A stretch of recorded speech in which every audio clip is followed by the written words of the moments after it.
Patuloy na iniimbestigahan ang malaking sunog sa Gate 2 ng Minor Basilica of the Our Lady of Manaoag dito sa lalawigan ng Pangasinan, kung saan ay tinupok ng apoy ang 8 stalls ng religious articles bago mag-alas 11 ng gabi kagabi.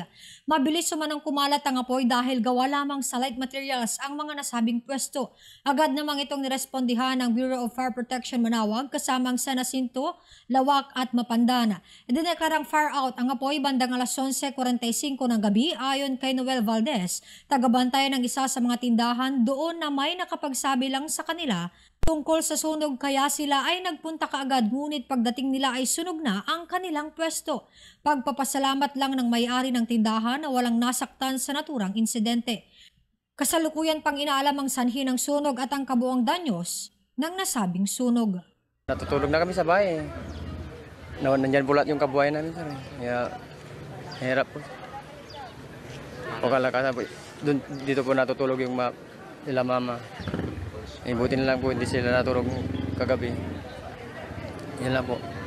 Hindi sila natulog dyan. Salamat sa Diyos at hindi yung buhay yung nawala. Kahit siguro makakabangon din kami. Mga religious article po. Wala pong naisalba.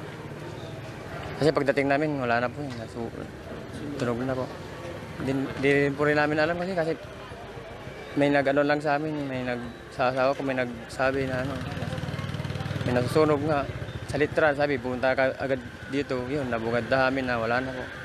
Para sa Bombo Network News, mula rito sa bayan ng Manaoag, Bombo Myra Reside nag-uulat para sa number 1 and most trusted radio network in the country, Bombo Radio Philippines. Basta Radio, Bombo! Ito ang Bombo Radio Philippines, ang inyong number 1 at most trusted radio network in the country. Basta Radio Bombo!